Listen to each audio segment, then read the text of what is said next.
This is your ultimate stop for everything sports. The Golden State Media Concepts Sports Podcast. Should I say more? From the NFL, MLB, the NBA to MMA, it's all in here. The Golden State Media Concepts Sports Podcast. Listen now.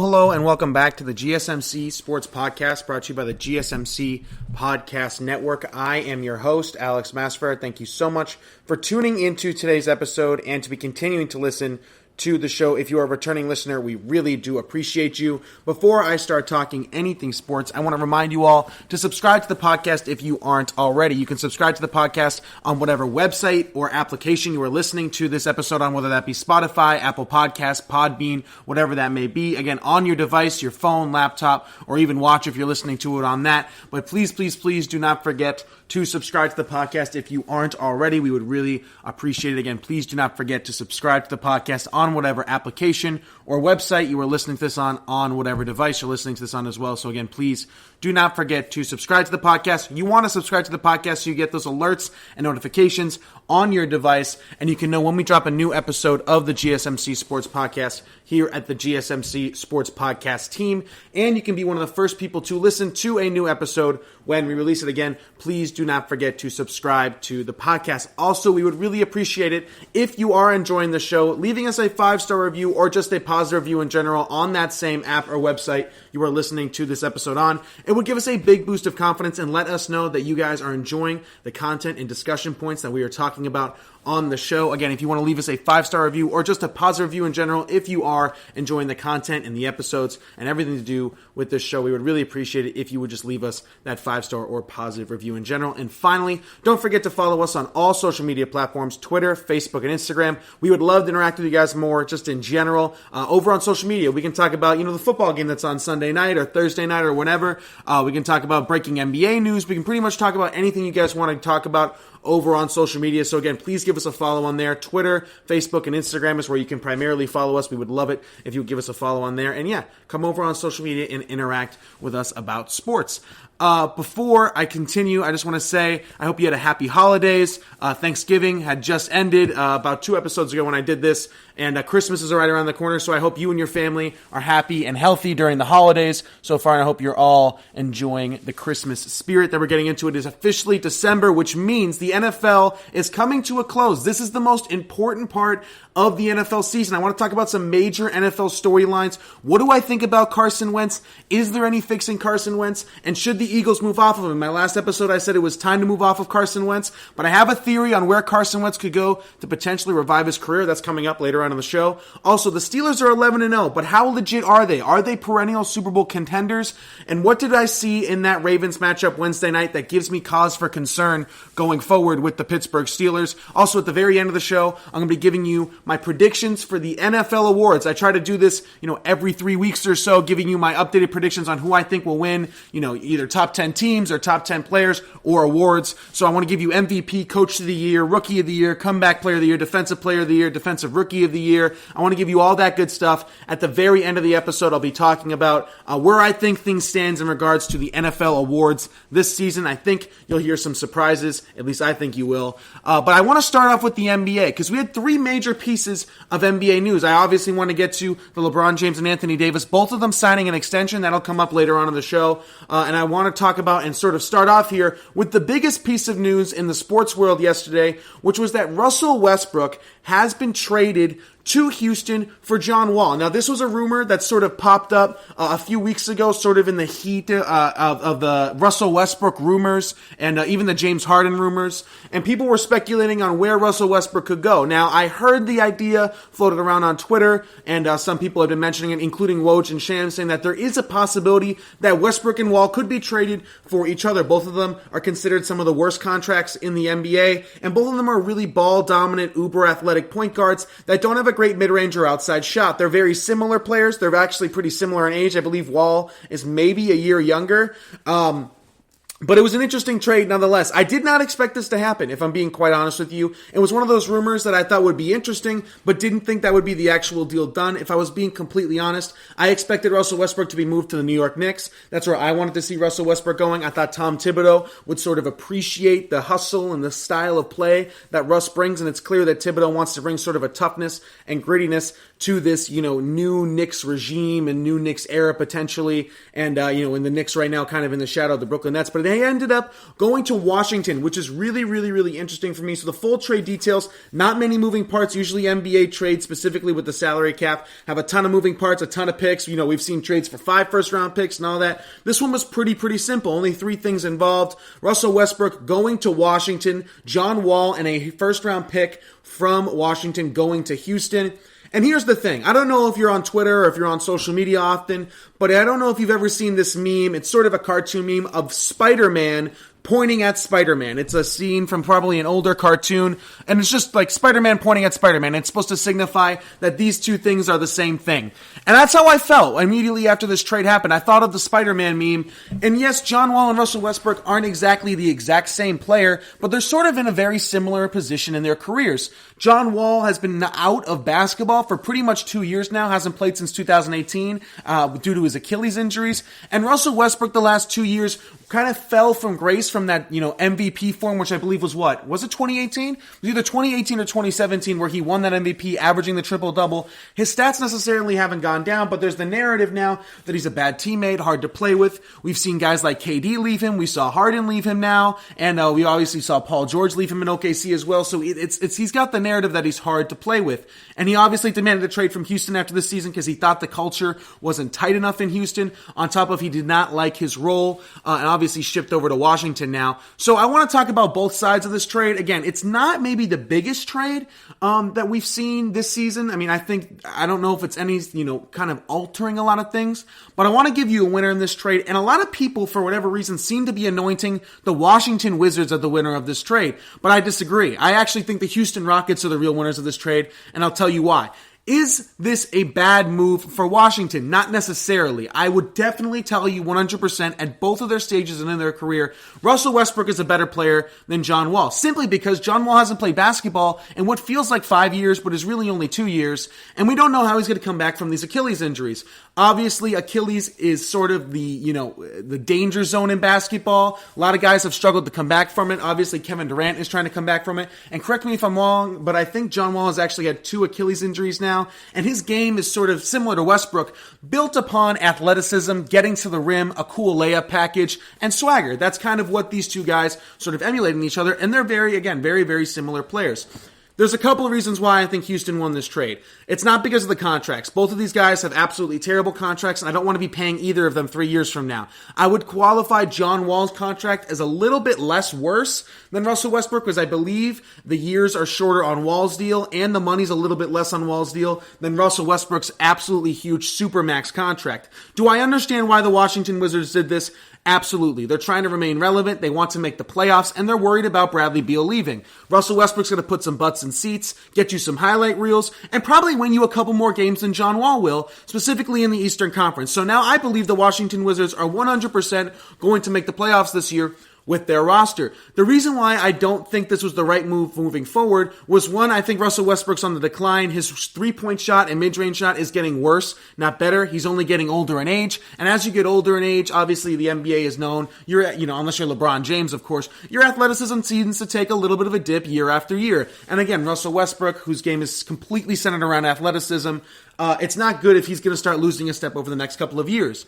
But the main reason why is because they gave up a pick. Again, these guys, if you had just traded straight up Wall for Westbrook, I would have declared the Washington Wizards, a winner in this trade. But the fact that you had to give up a first round pick that could be potentially used, high up in the draft, a lottery pick, or maybe in the early 20s or the late teens, or potentially added as another trade piece to go get another player to help Bradley Beal. I didn't think giving up the first round pick was necessary for acquiring a guy, Russell Westbrook, who A, wanted to be out of Houston in the first place, B, Houston wanted to get rid of badly, and C, has one of the worst contracts in the NBA. So giving up a nice asset like a first round pick, again, this isn't like the Lakers first round pick or the Nets first round pick or the Clippers where that this is going to be late 20s, maybe even the 30th overall pick. This is going to be in the late teens, early 20s at best. And that's a pretty nice asset for Houston, who could potentially flip that for another 3-point shooter, so maybe some more depth, maybe another true point guard if John Wall's injuries concerns are still there, to sort of pair up with James Harden. So that's why I would declare Houston the trade momentarily, and I'll get why I really like this move for Houston in a minute.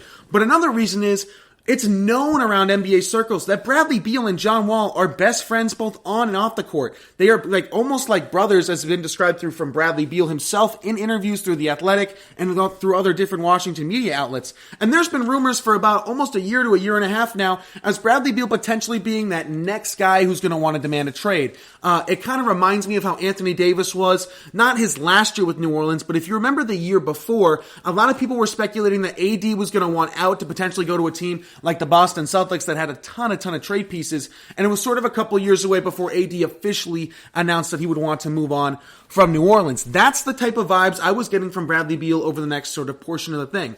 Now, is this a win now move that Washington could sell to Bradley Beal of, yes, we traded your best friend in the entire world, John Wall, but look, we're trying to help you win. We're trying to get you in the playoffs. You said you wanted to play more meaningful basketball. Russell Westbrook gives us a better chance at doing that than John Wall. So I understand where they're coming from Washington. But if I'm Bradley Beal, I have really mixed feelings about this trade.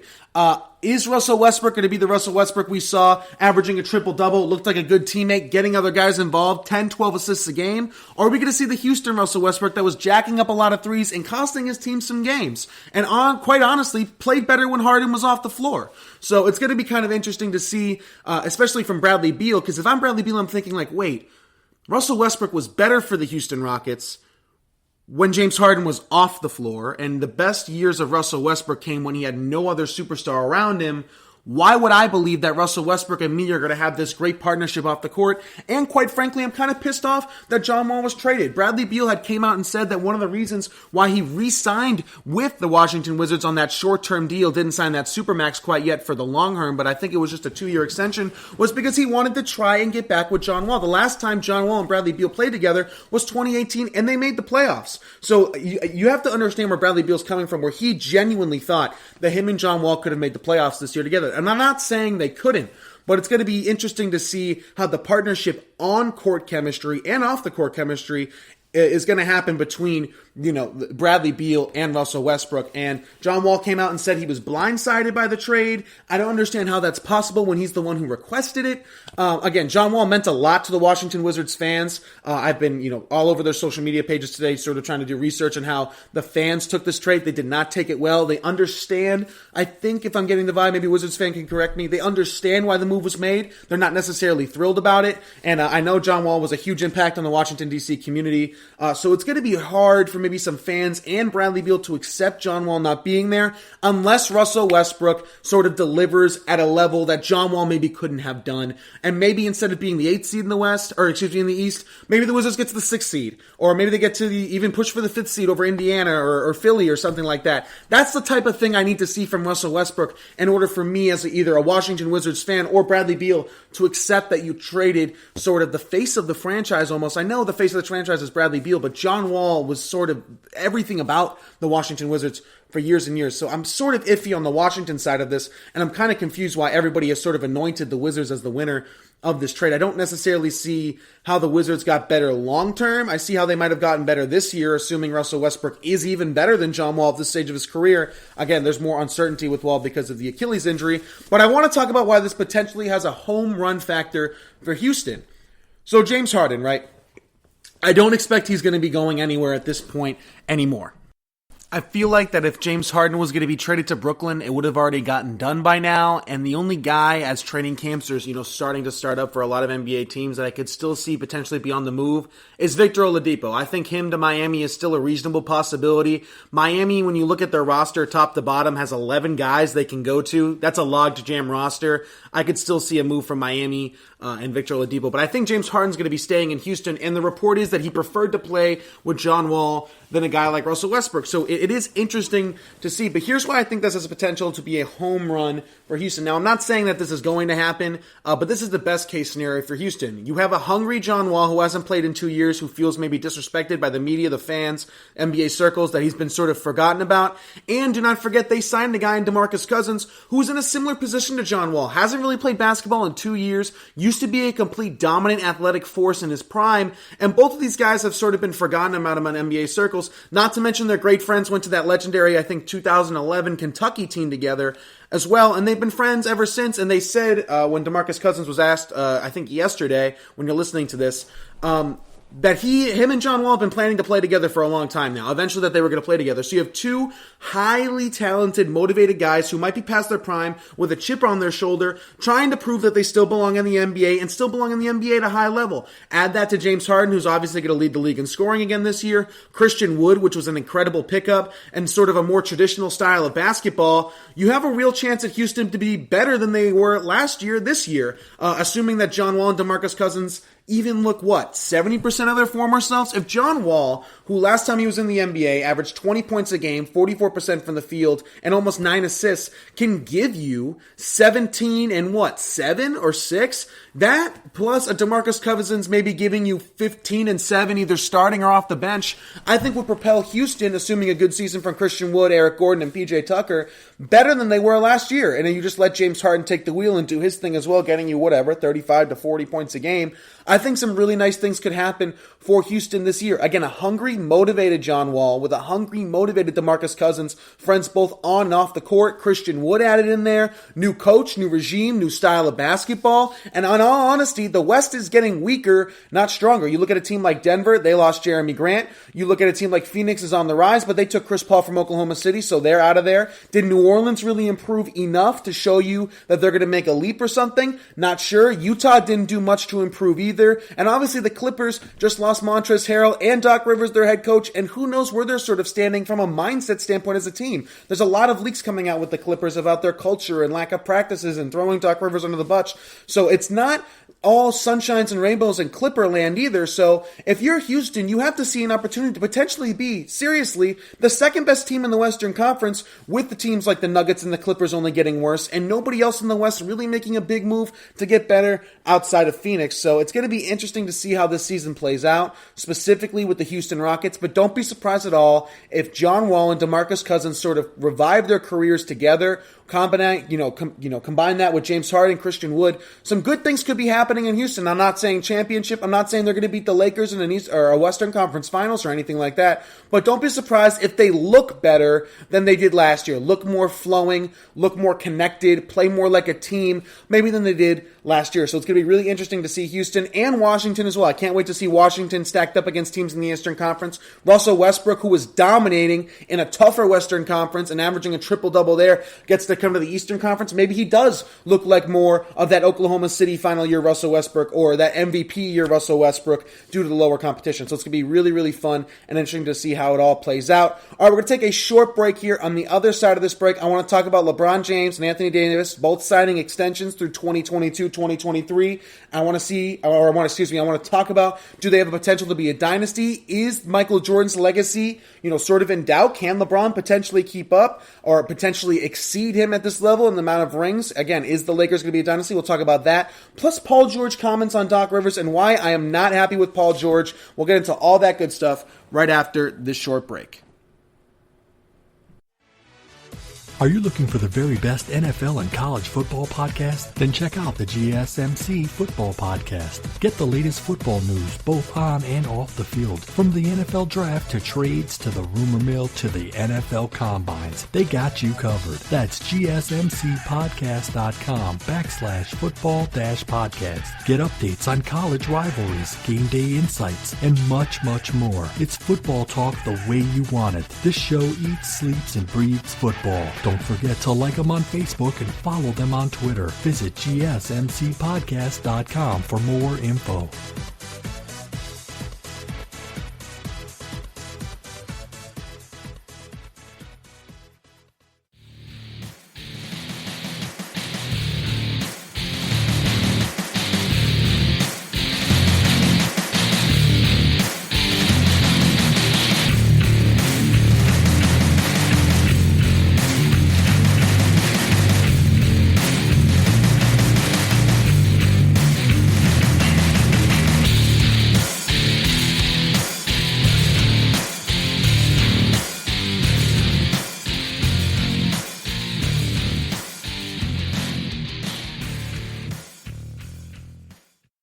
All right, and we are back here at the GSMC Sports Podcast, brought to you by the GSMC Podcast Network. And I am your host, Alex Masfer. Thank you so much for tuning into today's episode and to be continuing to listen to the show. If you are a returning listener, we really do appreciate you. I just finished talking about the Russell Westbrook, John Wall swap, and I don't understand why necessarily Washington is being, anointed the clear winners in this trade. I think I need to see it play out before I can actually officially declare a winner. But I wouldn't be surprised at all if Houston looks on the better end of this and has a better season. I think they'll already have a better season than Washington, but just overall more success. And I wouldn't surprise me at all. As we've seen before, Paul George left Westbrook. Harden, who's now his childhood friend from the same area, left Westbrook. KD left Westbrook. Why are we just assuming that Bradley Beal won't want to leave Westbrook as well after he was already considering Washington, bringing a guy like Westbrook who is known around the league as maybe not the greatest locker room guy? It's going to be interesting. Again, Westbrook has looked better when him and Paul George were playing. When Paul George was off the floor, Westbrook looked better. When Harden was off the floor, he looked better. And when KD was off the floor, he looked better as well. And of course, Russell Westbrook's career year was when there was no other superstar around him. So I don't understand why people automatically assume that the partnership between him and Beal is going to be great. Beal needs the ball in his hands to be great, just like Westbrook does. It's not. It reminds me a lot of the Harden thing, and again, I don't necessarily think Beal's as good as Harden at what he does. So I think it'll get you to the playoffs. It'll get you relevancy. It'll get you the highlight tapes if you're Washington, and maybe that's all you need at this point in their careers and things like that. I want to transition now to the city of Los Angeles, specifically their two basketball teams. I want to talk about the flip side of the coin for each of them and how this sort of 180 that we've kind of done from the Lakers to the Clippers. If you remember, the Lakers, at the beginning of last year, everyone was like, the Lakers are the dramatic team. They're the ones with the locker room chemistry problems. They're the one with the unproven head coach. They're the one with the top-heavy roster, that they have no depth at their bench and anything like that, right? That's what we said about the Lakers last year. Oh, LeBron is dramatic. There's poor chemistry because they trade all the young guys. How will him and AD find a way to coexist? Frank Vogel's a questionable head coach, and they have no depth. And everyone was like, oh, look at the Clippers. They're stable. They have Doc Rivers. Kawhi and PG are going to fit great together. There's going to be no issues there. Deepest bench in the league and a proven head coach in Doc Rivers.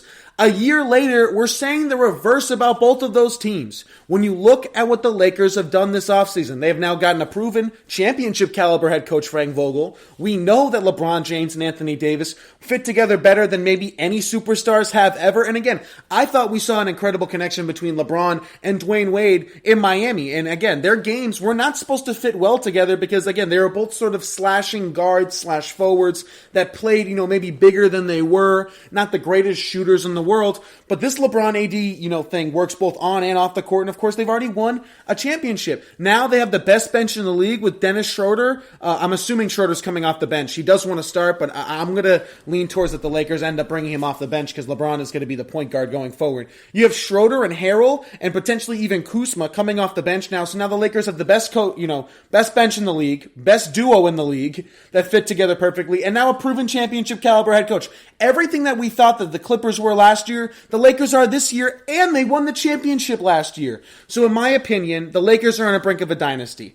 I go through the NBA, both the West and the East, and there's no team in the West that I think can compare with the LA Lakers. Again, I think the Clippers only got worse. I think Ty Lue's a worse coach than Doc Rivers. They added Serge Ibaka but lost Montrezl Harrell. I think that's a downgrade. And of course, now all of this speculation of how good the locker room and the chemistry was now is in jeopardy in LA, or for the Clippers at least. It looks like that they're having chemistry issues, and the Lakers look like they're a team that wants to be together for the next 5 years, as we've seen with LeBron James and Anthony Davis signing a huge extension through 2023. So in my opinion, the Lakers, sort of that dominance we saw in the East with LeBron, where he went to 8 straight finals with both Miami and Cleveland. I think right now LeBron is in a really good position to repeat that success that he had in the East and the West now this year. Again, I don't see a team in the West that got significantly better outside of Phoenix with the Chris Paul trade, and even then, Chris Paul's a great player, and I love him, one of my favorite players of all time. He doesn't put them at the same level as the Lakers. And again, we look at Houston, who's got some question marks. Did they necessarily get better? I think they could be better,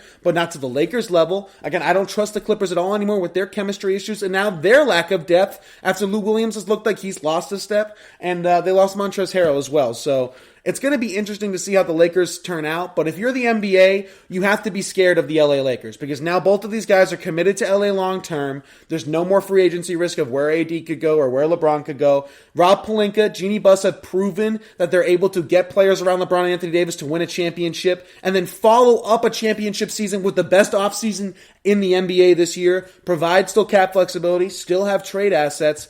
If you're LeBron James and the LA Lakers, you're looking at the West, and you're confident that you're going to dominate the Western Conference for the next 5 years. And that's how I view it. Maybe not at a Golden State level, but definitely, certainly at a LeBron James Cavalier level. LeBron maybe wasn't the number one seed in the West every single year record-wise. I think they will be, this year. But again, he would always find a way to get to the finals. I see that right now with the LA Lakers in the Western Conference. There's only a few teams I think can compete to the Lakers at their level. I think Brooklyn at their best could compete with the Lakers in a 7-game series. I think Miami at their best, assuming Bam Adebayo and Tyler Hero take another leap. We saw them push them to 6 last year. They obviously added Avery Bradley, potentially adding Victor Oladipo still, and who knows with the Harden thing as well. I could see the Heat, maybe the Heat. The only real team I see at their absolute best could keep up with the LA Lakers is Brooklyn. I don't have the faith that Milwaukee can get to that level. They got knocked out in the second round each of the last 3 seasons. I think Miami can get to that level, but who knows? I need to see more from Tyler Hero and Bam Adebayo, and potentially another move made for Victor Oladipo. So if you're at the LA Lakers, I believe, if you're a Laker fan, or if you're a Laker player, if you're a Laker exec, you have to have this overwhelming feeling that you're on the brink of something special, that this just wasn't a 1-year fluke bubble championship, that this can happen over and over and over again. And if you're Michael Jordan, or if you're a Michael Jordan fan, or if you're a Michael Jordan stan or defender, whatever you want to call it, you got to be nervous a little bit. LeBron James has had 4 championships, and I want to make an interesting comparison that somebody said. I think it might have been Colin Cowherd said this. Somebody on Fox Sports 1 had said this, and I agree with it, actually. I don't agree with them a lot. But what they did say was, if you remember when Joe Montana was what was he, 5 for 5 or 4 for 4 as a champion? As soon as Brady got one more ring than Montana, it was undisputable. He was the greatest of all time. If LeBron James gets to 6 championships, which is very likely at this point, that you don't think that LeBron and AD, who won last year with an improved roster, are going to repeat this year, they're overwhelming favorites to repeat this year, and the only team, and maybe 2 teams that I see could stand in their way, are Brooklyn and maybe Miami. I don't think the Clippers are going to stand in their way. You have an interesting discussion on, can LeBron James get to 6 championships? And if LeBron James gets to 6 championships, he has more scoring titles. He's got all of the other, records that you want to see personal. He could end up being the greatest scorer of all time, points-wise, could pass Kareem from that at the end of his career. There is a very, very clear path right now for LeBron James to become the greatest basketball player of all time. And that's not something you could have said his last year in Cleveland, or his first year in LA, or maybe even at the beginning of last year with how good the Clippers looked. But right now, you have to be looking at the path for LeBron James, Anthony Davis, and this entire Los Angeles Lakers team and franchise and organization, that A, they're going to become a dynasty, and B, that LeBron James has a legitimate chance and a real good shot at getting the same amount of rings as Michael Jordan, if not more. So the next 5 years are going to be extremely interesting to see how they play out for the LA Lakers. Again, I really do believe they're on the brink of something special and a potential dynasty. Now, the flip side of the coin is the Los Angeles Clippers. And while, like I just said, I don't trust the Clippers right now, and again, everything we were saying and had concerns about the Lakers a year ago with their chemistry and their depth, that's what the issue that the Clippers have now. They have an unproven head coach in Ty Lue, who I understand won a championship with LeBron James, but I'm not convinced that he's a great, overall coach. We saw what he did without LeBron, and it wasn't great, and he got fired from Cleveland. Again, they have no more depth now. I think Lou Williams has lost a step a little bit. No more Montrezl Harrell. Serge Ibaka's not coming off the bench. He's in a starting role. And again, the chemistry now is an issue because Paul George, who's been having a lot of interesting quotes recently, and again, The Athletic came out and said that the team didn't practice, that Paul George and Kawhi have too much power. So right now, the locker room does not look great for the LA Clippers. And then Paul George goes on the All the Smoke podcast, which is a great podcast, by the way, with Steven Jackson and Matt Barnes. They bring a lot of former NBA athletes on to tell some stories. They bring, or not former, current and former NBA athletes. It's a fantastic podcast. I recommend checking it out. Paul George went on the All the Smoke podcast and said this: Doc was trying to play me as a Ray Allen or JJ Redick, all pin downs. I can do it, but that ain't my game. I need some flow. I need some mixes. I need some pick and rolls and post ups. Last season was hard. So Paul George goes on the All the Smoke podcast and essentially throws Doc Rivers under the bus for the poor season that he had, right? And here's why I have an issue with it. Because Paul George needs to have some accountability, folks. Paul George in the playoffs this year, in 13 games, averaged only 20 points a game and shot 30% from three. He was literally made a meme of multiple times for his poor shooting percentages in the playoffs, and a lot of people and a lot of Clipper fans believe that he's the one that cost them from going forward in the playoffs. Not to mention you blew a 3-point lead. Also on the All the Smoke podcast, he ranted and raved about how the team didn't make proper adjustments and didn't practice enough. Paul George, you are the second best player on that team and you are a co-star to Kawhi Leonard. You are supposed to be a leader. If you don't think the team is practicing enough or working hard enough or making the proper adjustments, speak up. Go to Doc Rivers. Have some accountability. Don't just sit back and watch and do whatever you need. Not to mention on top of all that, I hate to drag Paul George through the mud, but these comments kind of really bothered me. Again, Doc Rivers is a proven head coach. He's blown some 3-1 leads before, but he won a championship in 2008. And before you and Kawhi got there, Paul George, he took the Golden State Warriors to what? 7 games in that first round series with just Lou Williams and Montrezl Harrell. So I don't think Paul George should be sort of, overarching and roasting Doc Rivers when his resume is far better than Paul George, who couldn't win in Indiana, couldn't win in Oklahoma City, and now somehow can't seem to win on a stacked Clippers roster last year. But again, Paul George said that he needed some more pick and rolls and some more post-ups, so I did some research on Twitter and saw on Synergy SST, which is an analytical site for basketball that I love going to. Paul George, 30% of his total plays were pick and rolls.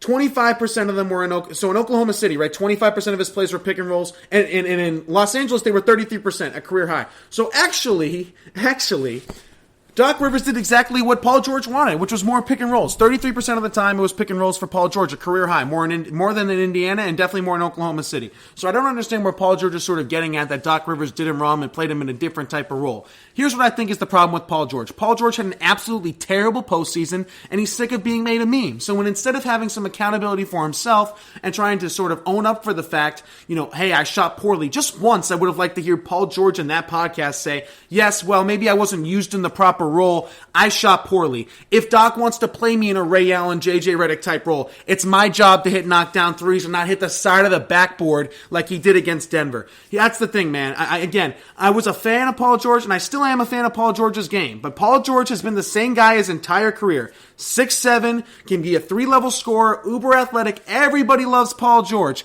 until it's playoff time. And that's on you, Paul George. You need to shoot better in the playoffs. You need to be the one who's taking accountability and say, hey, we need to practice more. We need to make more adjustments, Coach Doc. Don't just go on the All the Smoke podcast, which is a great podcast, by the way, and just throw Doc Rivers under the bus. Have some accountability as some people speculate, a top 10 player in the NBA. Because I'm looking at that roster, and everybody performed in the playoffs besides you and Lou Williams, Paul George. Kawhi Leonard was averaging, 27 a game, had multiple 30-point games. He's not the reason why they blew a 3-1 lead. Doc Rivers won a championship in 2008 and knows how to win playoff series. He might have been part of the reason. I don't know if he was the main reason why they lost in the playoffs. I think a huge reason why you lost in the playoffs, Paul George, is because you saw 30% from 3 in the playoffs, and you shot, 28% in that Denver series. So maybe have some own accountability for you. Again, I don't like to drag guys through the mud, but comments like that, throwing coaches under the bus when you weren't even playing to the level that you believe you are. It was just ticked me off a little bit and rubbed me the wrong way. All right, we're going to take another short break. On the other side of this, I want to talk about some NFL storylines, particularly two. Are the Pittsburgh Steelers a Super Bowl team? Can they compete at the same level of the Kansas City Chiefs? They are 11-0, but how legit is that 11-0 Pittsburgh Steelers team? And on top of all that, I also want to give you a scenario where Carson Wentz could potentially revive his career. In my last episode, I talked about how I think Philadelphia should move off of Carson Wentz. Where could Carson Wentz go? And I think there's one really nice spot where he could go, where potentially revive his career and return to that MVP-esque form. We'll get into all that good stuff right after this short break. Check out the show that's built on the MMA. From the UFC to extreme cage fighting, they got the fights covered. Check out the GSMC MMA podcast. Get the latest news on past or upcoming fights. Join us as we talk to and about some of the biggest names in the MMA, past, present, and future. When it's the fight game, there's just one show to check out. GSMCpodcast.com/MMA-podcast. Don't forget to like them on Facebook and follow them on Twitter. Visit GSMCpodcast.com for more info.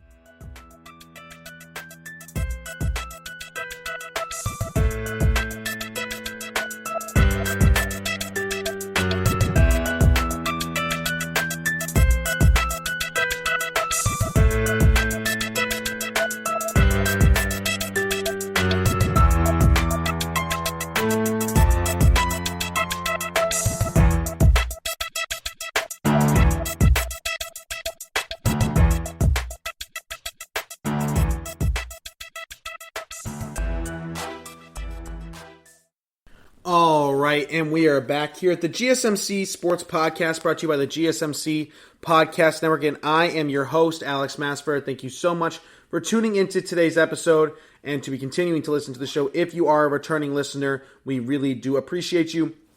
I just finished talking about sort of the side of, two sides of a coin, the Lakers and the Clippers, and it's really funny that I made that observation this morning that all the issues that we thought that the Lakers had last year with poor chemistry because of roster turnover, unproven head coach, how would LeBron and AD fit together from a game perspective, and locker room issues. We those were all the concerns we had with the Lakers, and the Clippers were known as the stable, incredible organization that had a proven head coach, and we knew Kawhi and Paul George games were going to fit, and they had the deepest bench in the league, and their roster was perfectly constructed, and it's sort of like the opposite now, which is kind of crazy to think about, and on top of all that, the Lakers won the championship last year, so again, I don't see a major threat to the Lakers, at least in the Western Conference.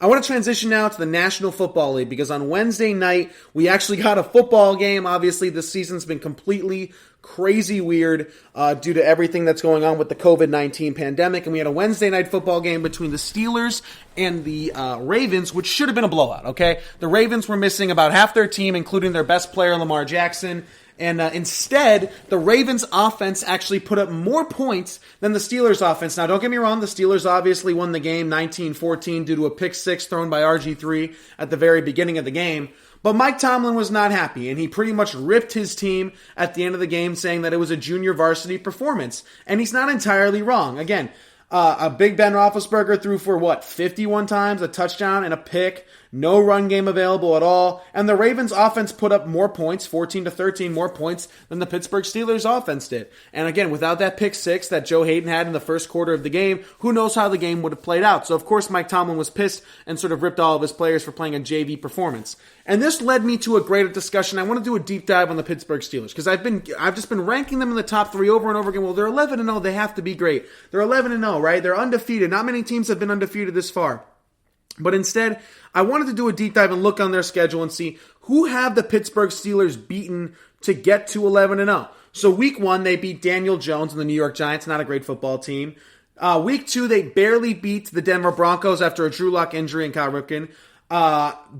Week three, they play the Houston Texans, and they barely beat the Bill O'Brien-led Houston Texans, not a great football team. Then they barely beat, then they beat Carson Wentz and the Philadelphia Eagles, which we know is not a good football team now. They beat the Cleveland Browns, which was probably one of their better wins of the year. Then they're bailed out by that awful call against the Tennessee Titans, if you remember that week. And then they barely beat the Ravens, barely beat the 3-8 Cowboys, beat the 2-win Bengals, beat Jake Luton, and then barely beat the Ravens when Tracy McSorley was ending the game at quarterback. And again, didn't put as many points up, at least from an offensive standpoint, as the Ravens did in that game.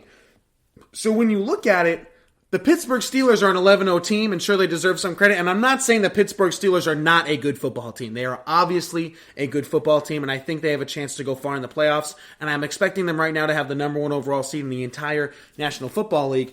But there is something to be said about the schedule. Again, beating Daniel Jones, barely beating the Broncos, not a good team. Barely beating the Houston Texans, not a good team. Beating the Philadelphia Eagles, not a good team. Beat the Browns, that's a good win, right? Barely, that bailout call, if you remember, against the Tennessee Titans game. And then, again, barely beating the Ravens, barely beating the Cowboys, beating the Bengals and Jaguars, not impressive. And then barely beating the Ravens again on Wednesday. So again, I reread that schedule to you so you can sink in how the schedule is not the most, incredible thing for the, Pittsburgh Steelers. And I want to give you another stat.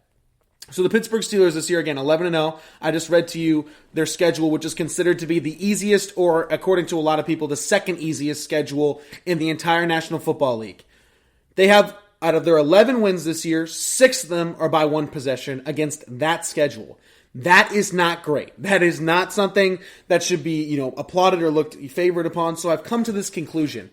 Their defense, incredible. Their passing game, incredible. They have completely abandoned the run game. Maybe it's because of James Conner being on the COVID reserve list, but even when James Conner was playing, they weren't running the ball effectively. And in the National Football League, and Big Ben knows this, and Mike Tomlin knows this, and Pittsburgh Steelers fans know this, once it's time for December and once it's time for the playoffs, you need to have a run game. You cannot be a one-dimensional team. And right now, the Pittsburgh Steelers, at least on offense, are completely and entirely a one-dimensional team. And if it wasn't for their great, defense, I don't know if they would be 11-0. I don't know if they would have beaten the Ravens yesterday or 2 days ago when you're listening to this.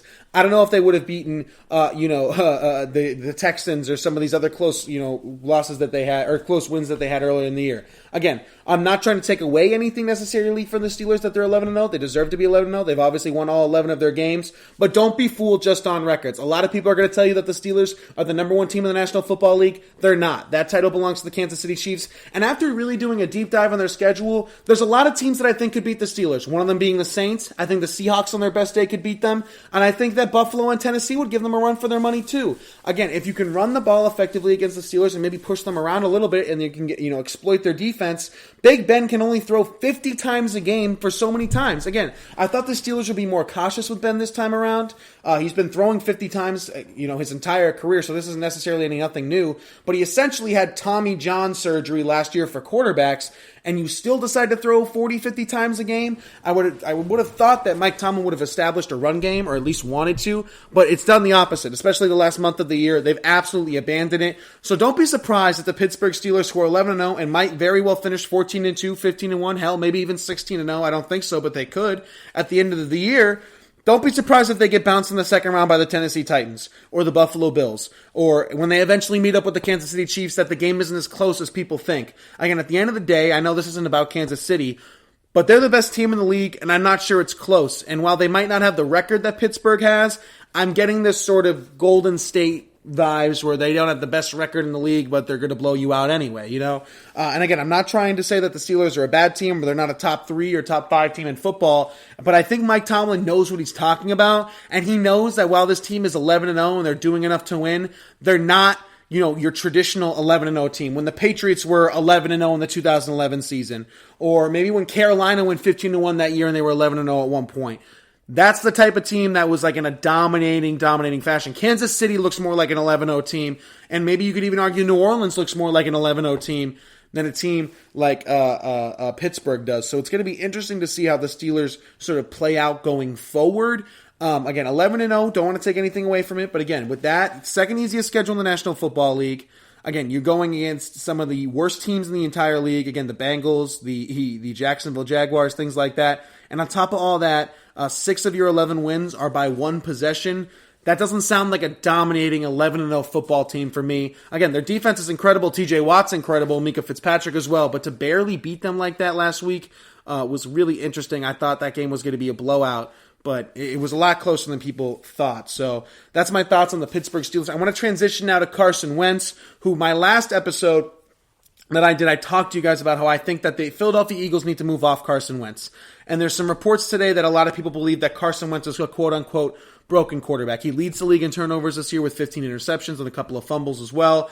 And there was the other report that came out and that I want to talk about briefly before I give you my destination where I think Carson Wentz should and potentially could play next year. The report was that Carson Wentz was reportedly unhappy with the Eagles drafting Jalen Hurts per Jeremy Fowler. Wentz thought that he had proved himself after Nick Foles left. Now he seems to have to do it all over again with Jalen Hurts on deck. Here's my response to that, and it's almost a similar response to my response to Paul George. And again, I just dragged Paul George. I don't want to sit here and drag Carson Wentz. I was a big Carson Wentz fan at the beginning of the year. I told you that he was the best quarterback in this division, and I was defending him till the ends of the earth that he was better than Dak Prescott. And again, all he's done is prove me wrong this year. Carson Wentz needs to grow up a little bit. He's an NFL quarterback. He's in year 5. He got the big contract from Philadelphia. They are clearly committed to him. You can't be sitting back here and getting offended because they still like Nick Foles or they keep him around on the roster and they drafted Jalen Hurts. The guy gets hurt. They needed an insurance policy and they've used Jalen Hurts in a variety of ways, and the only reason why Jalen Hurts is being brought up into the discussions of should he play is because of Carson Wentz's poor play. So if Carson Wentz is not going to live up to the moment and can't accept a little bit of pressure from behind him, then maybe he isn't the guy in Philadelphia, and I think that's the kind of path we're heading towards right now. I mean, a guy who was in maybe not the exact same situation to an extreme was Aaron Rodgers. They drafted a guy in the first round too, but what has Aaron Rodgers done this year? Potentially be the MVP favorite. So that's the type of guy who, when there's a little bit of pressure and a little bit of competition behind him, steps up to the plate, elevates his game.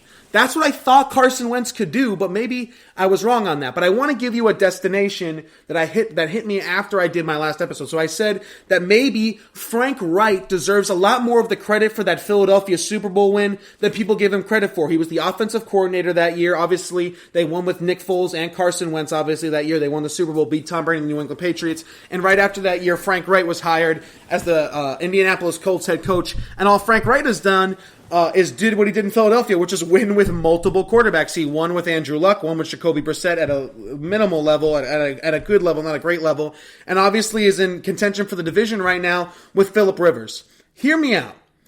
Why can't Carson Wentz, because I think him and Philadelphia are going to lead to a mutual split at the end of this year. They'll either go in the direction of Jalen Hurts or draft a new guy. Right now, Philadelphia holds the 6th overall pick. I look at a guy like Zach Wilson, Trey Lance. You know, it's enticing, maybe a trade up for Justin Fields even. It's enticing if you're Philadelphia, specifically since you've already paid Carson Wentz. Why can't Carson Wentz go to a team like Indianapolis, assuming Phillip Rivers either retires at the end of this year or just isn't as good, reconnect with Frank Reich, which is when he had his best career year. Again, when Frank Reich and Carson Wentz were together, Carson Wentz was an MVP-type player before the ACL injury. If anybody could fix Carson Wentz, I think it would be Frank Reich. And I think it's worth taking a flyer on if you're the Indianapolis Colts. Could he be an improvement over Phillip Rivers? Absolutely. Is there a guarantee of that? Not necessarily. Phillip Rivers also throws a lot of interceptions, so Carson Wentz at his worst wouldn't necessarily surprise you if you were the Colts, considering you've been playing with Phillip Rivers this entire year. They have an incredible offensive line, so keep Carson Wentz off the grass, keep him healthy. They have better weapons, 100%, than Philadelphia does. They definitely have a better defense and better defensive coordinator than Philadelphia does as well. Maybe a little bit of a tougher division, but at the end of the day, I think if anybody could fix and revive Carson Wentz's career, I think Indianapolis and Frank Reich is a really enticing opportunity. There is stability there, going from top down with the ownership there, Jim Irsay, and then obviously Frank Reich, and then Elverfuss is the defensive coordinator there. And I think Frank Reich, who got the best out of Carson Wentz that year when they won the Super Bowl without him, obviously, but he was at an MVP type level up until the ACL injury. I think that's a really enticing opportunity for Carson Wentz. Philadelphia would like it. They get the contract off the books.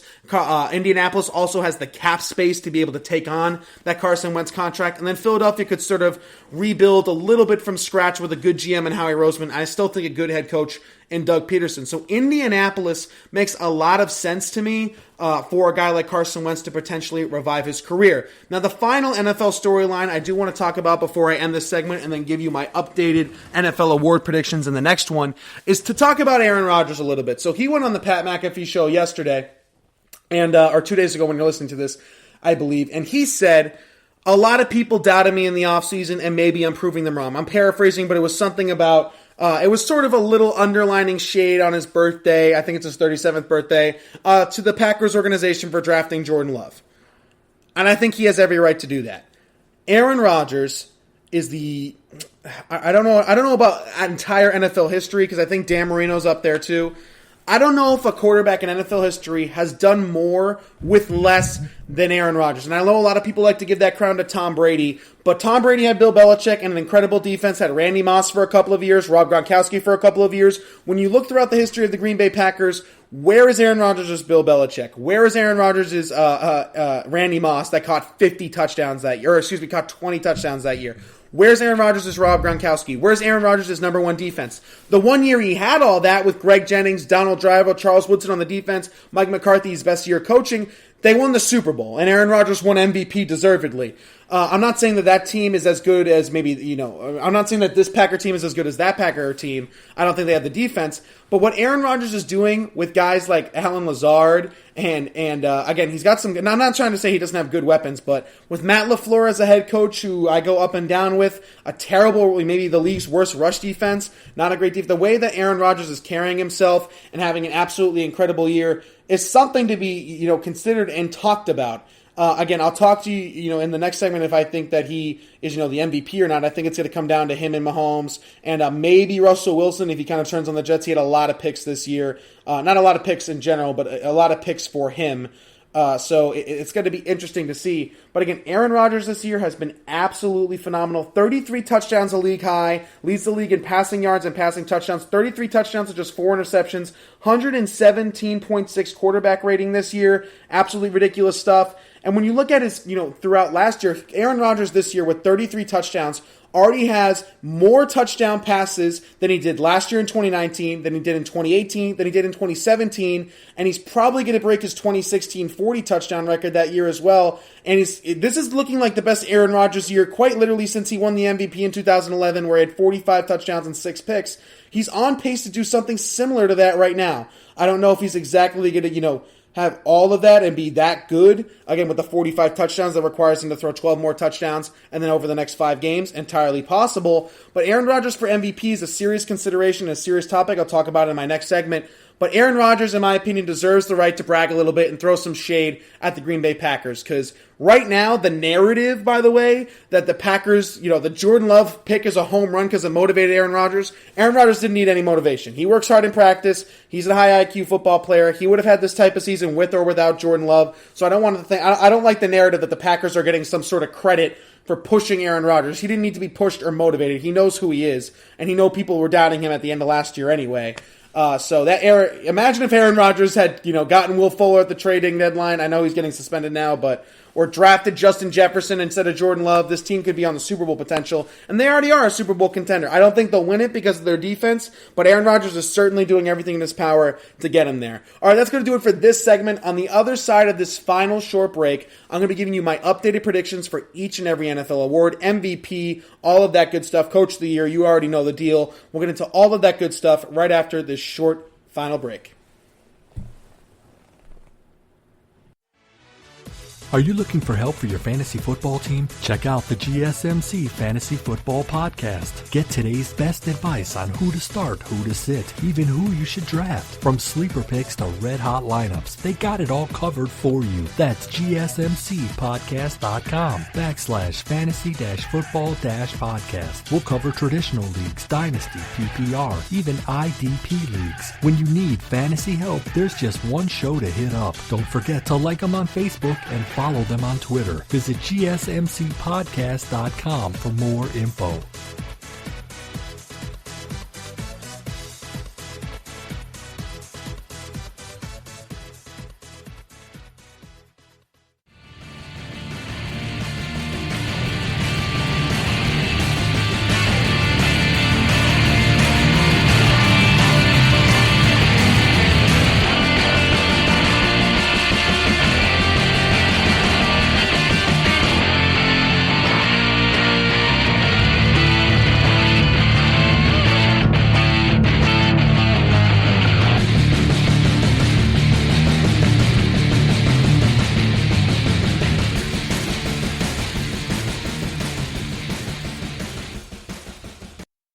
All right, and we are back here at the GSMC Sports Podcast, brought to you by the GSMC Podcast Network for the final segment of today's absolutely packed show. And for the final segment of today's show, I want to again give you my updated predictions for the NFL awards this year. I'll give you a couple names for some of the awards, and I'll just give you one for some of them as well.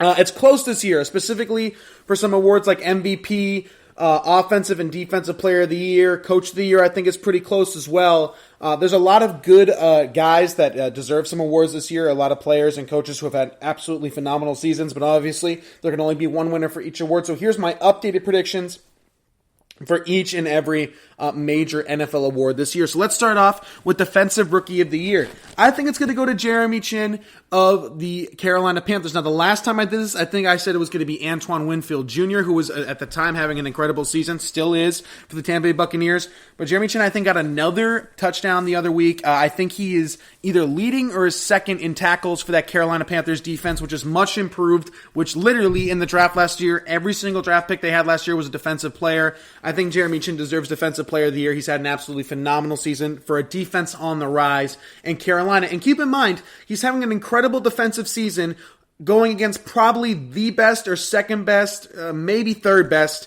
offensive division in the league. You could argue it's the best. There's the Saints offense in that division. There's the Falcons offense in that division.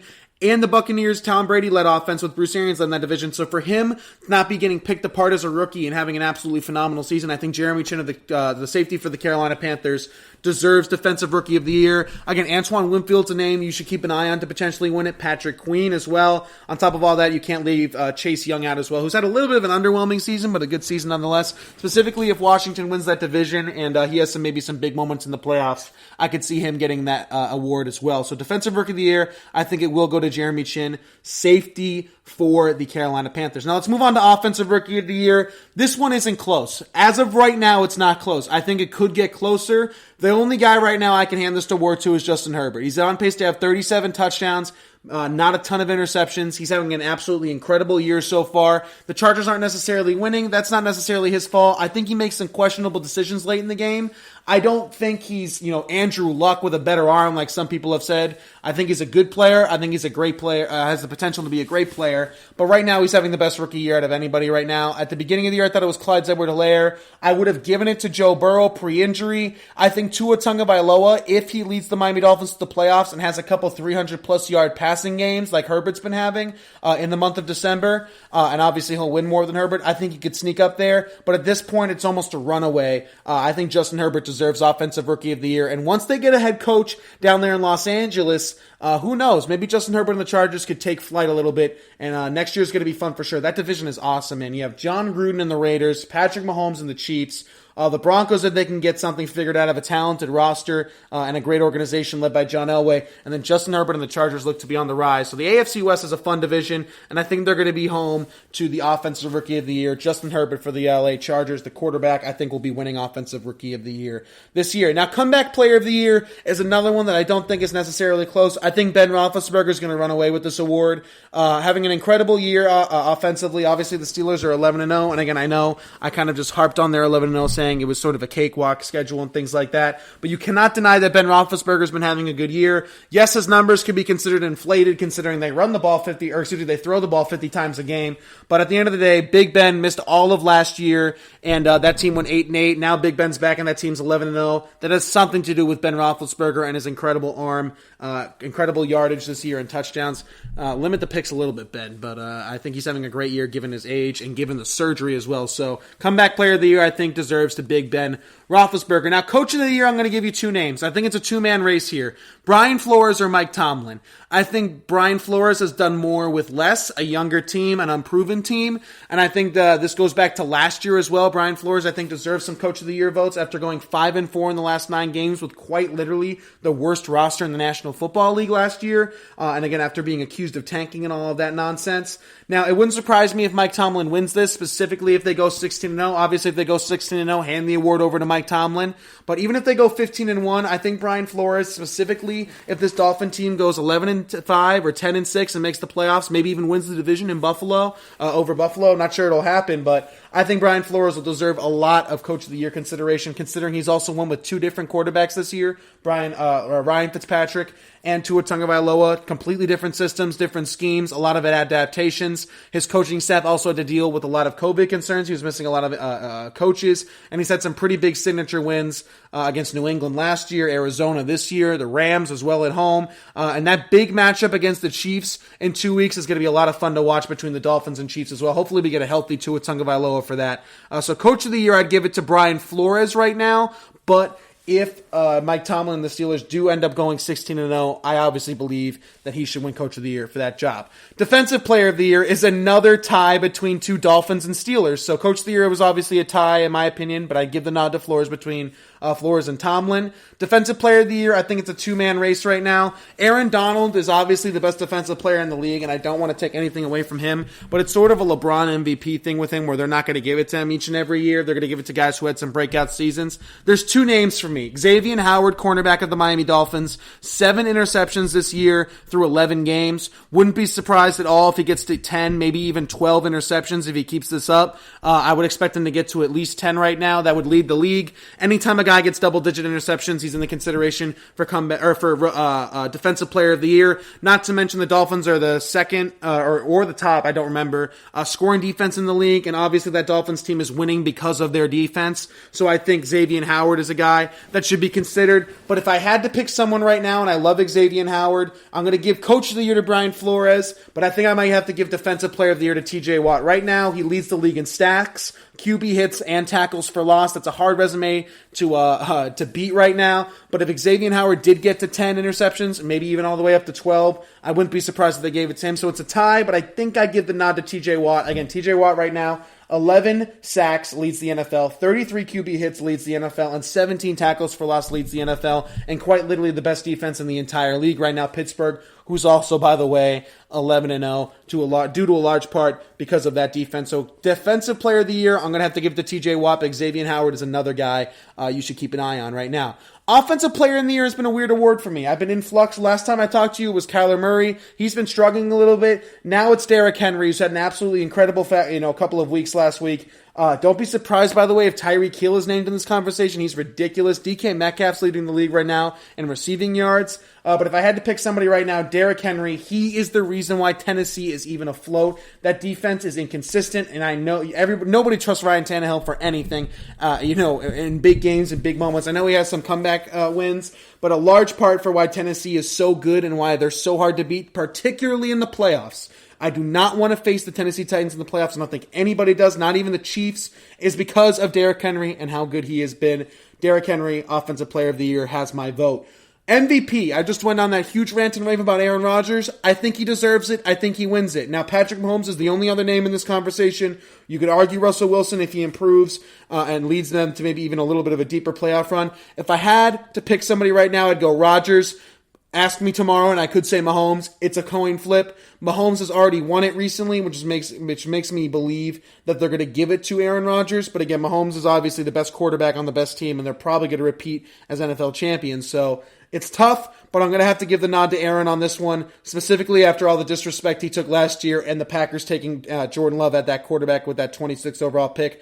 I think Aaron Rodgers is your MVP going forward. All right, that's going to do it for today's episode of the GSMC Sports Podcast, brought to you by the GSMC Podcast Network. Before I let you go, don't forget to follow us on all social media platforms, Twitter, Facebook, and Instagram. Subscribe to the podcast and leave us a 5-star review or just a positive review in general. We appreciate it if you did all of those things. Again, I have been your host, Alex Masfer. Thank you so much for listening to today's episode, and I will see you all in the next one. You've been listening to the Golden State Media Concepts Sports Podcast, part of the Golden State Media Concepts Podcast Network. You can find this show and others like it at www.gsmcpodcast.com. Download our podcast on iTunes, Stitcher, SoundCloud, and Google Play. Just type in GSMC to find all the shows from the Golden State Media Concepts Podcast Network, from movies to music, from sports to entertainment, and even weird news. You can also follow us on Twitter and on Facebook. Thank you, and we hope you have enjoyed today's program.